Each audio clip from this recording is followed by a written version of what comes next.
హెచ్చరిక, దైవజనుని హెచ్చరిక. సంసోను జీవితంలో వివాహం విషయంలో విఫలమైపోయాడండి. అతనికి ఒక వీక్నెస్ ఉంది, ఏంటంటే అమ్మాయిలను చూస్తే చాలు ఆకర్షితుడవుతున్నాడు. ఈ రోజున చాలామంది యవనస్తుల పరిస్థితి అలాగే ఉంది. అది అబ్బాయిలు కానివ్వండి, అమ్మాయిలు కానివ్వండి. ఆపోజిట్ సెక్స్ వారిని చూడగానే ఒక విధమైన వాంఛ, ఒక విధమైన ఇచ్ఛ, ఒక విధమైన అసహ్యకరమైన ఆలోచనలు వస్తున్నాయి. యేసుక్రీస్తుని మీరు ఎరిగినప్పుడు మీ హృదయాన్ని శుద్ధిగా కాపాడుకోండి. వ్యభిచారము చేయవద్దన్న మాట మీరు విన్నారు కదా. నేను మీతో చెప్పినదేమనగా, ఒక స్త్రీని మోహపు చూపుతో చూచు ప్రతివాడు అప్పుడే తన హృదయంలో వ్యభిచారము చేయుచున్నాడు. చూడండి, యవ్వన కాలంలో శరీర ఇచ్ఛలు అనేవి సహజం, కానీ వాటిని జయించడానికి దేవుడు తన కృపణిస్తాడు. అంటే యవనస్తులు మాత్రమే పడతారా ఆ వ్యభిచార పాపంలో, లేకపోతే అందరూ పడతారా? మాట్లాడటం లేదు. సంసోను వంటి యవనస్తుడు శరీరేచ్ఛలకు లోనై నాశనమైపోయాడు, సాక్ష్యాన్ని పాడు చేసుకున్నాడు. వివాహమైన మధ్య వయస్కుడిగా ఉన్న దావీదు పొరుగువారి బారి నుంచి వ్యభిచారంలో పడ్డాడు. మహాజ్ఞానిని, నేను దైవజ్ఞానం పొందినవాడిని అన్న సొలొమోను కూడా వృద్ధాప్యంలో, ఎప్పుడు ముసలుడైన తర్వాత 60 ఏళ్ళు 70 ఏళ్ళు వచ్చాక కూడా వ్యభిచారం నుంచి విడుదల లేని వాళ్ళు ఎంతోమంది ఉన్నారండి. పెళ్లి ఈడుకు పెరిగినటువంటి పిల్లలు ఉండగా, ఎదిగిన అమ్మాయిలు పెళ్ళిళ్ళకు ఉంటే, కూతుర్లుంటే పరస్త్రీతో తిరిగే తండ్రులు ఉన్నారండి. ఎంత దౌర్భాగ్య స్థితి అది, ఎంత హీనమైన పరిస్థితి అది.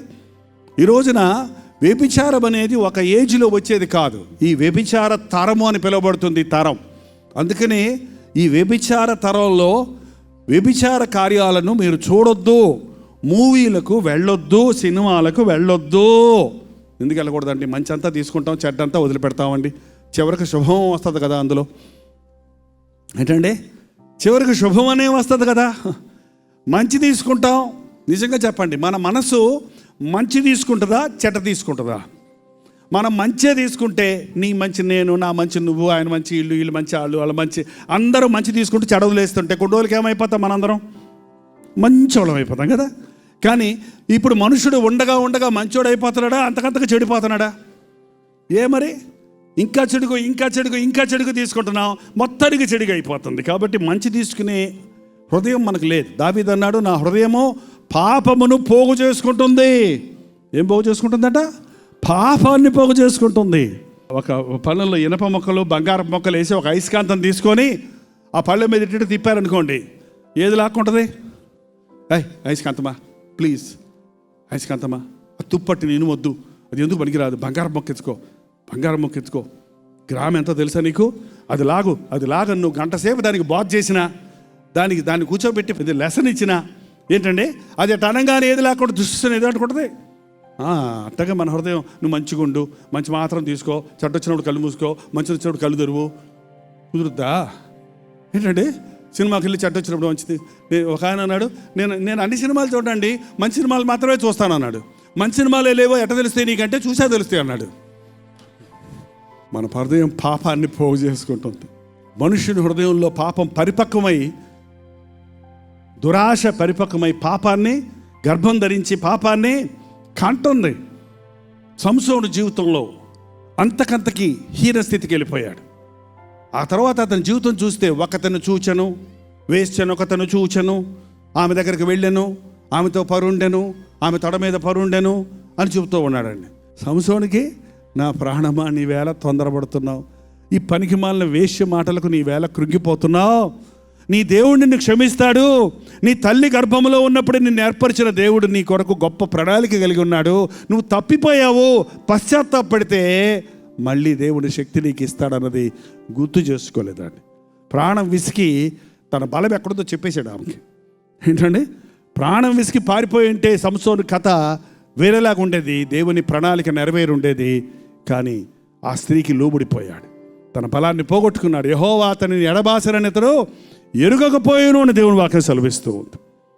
తప్పిపోయిన వారిమైన మనం, జారిపోయిన వారిమైన మనం, విసిగిపోయిన వారిమైన మనం ప్రభు వైపు తిరిగితే, పశ్చాత్తాపడితే దేవుడు సహాయం చేస్తాడు. సంసోను తన చివరి జీవితంలో జ్ఞాపకం చేసుకొని, దయచేసి ఈ ఒక్కసారి నన్ను జ్ఞాపకం చేసుకో అని ఆ దేవాలయంలో 2 స్తంభాల మధ్య నిలబడ్డప్పుడు తన బలవంత పుంజుకొని ఒక్కసారి నన్ను క్షమించు, ఒక్కసారి జ్ఞాపకం చేసుకోమన్నప్పుడు దేవుడు తన శక్తిని తనకి ఇచ్చినట్టుగా మనం చూస్తున్నాం. తను రెస్టోర్ అవ్వడం చూస్తున్నాం. కానీ దేవుని ప్రణాళిక తన జీవితంలో చెడిపోయినప్పటికీ అంత్యములో ఒక చిన్న కార్యాన్ని తన జీవితంలో చేయగలిగాడు. కళ్ళు మూసుకోండి, ప్రార్థన చేద్దాం. ప్రార్థన. పరిశుద్ధుడా, ప్రేమగల తండ్రి, నీతో నిబంధన చేసుకుంటున్నారు చూడయ్యా. నేను చావను, నేను బ్రతికి నా దేవుని కార్యాలు వివరిస్తాను. నేను ఈ లోకంలో కన్ను మూస్తే నా పరలోక రాజ్యంలో నా ప్రభు సన్నిధిలో ఉంటాను అన్న ధైర్యాన్ని మాకు దయచేయను ఆయన.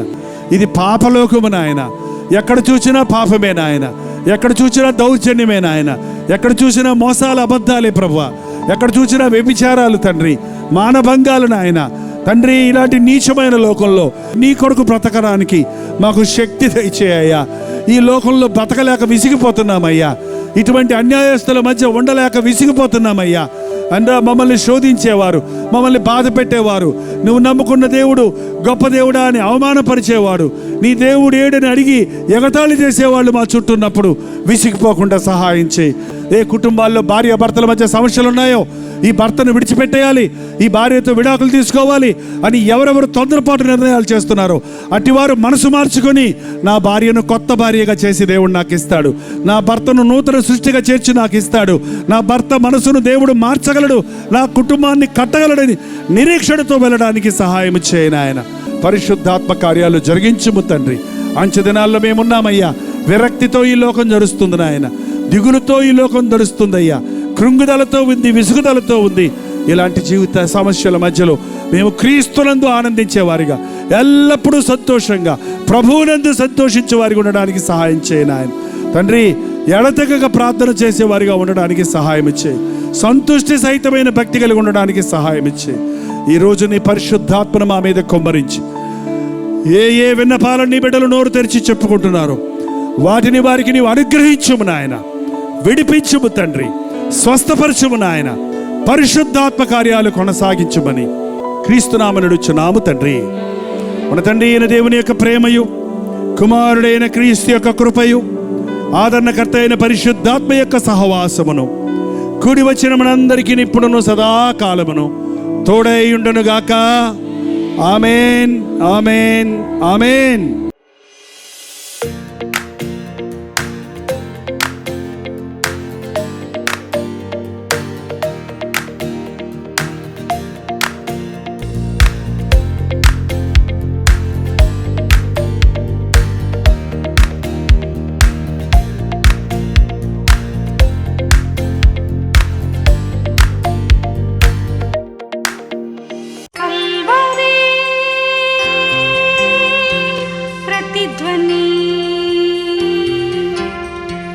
కల్వరీ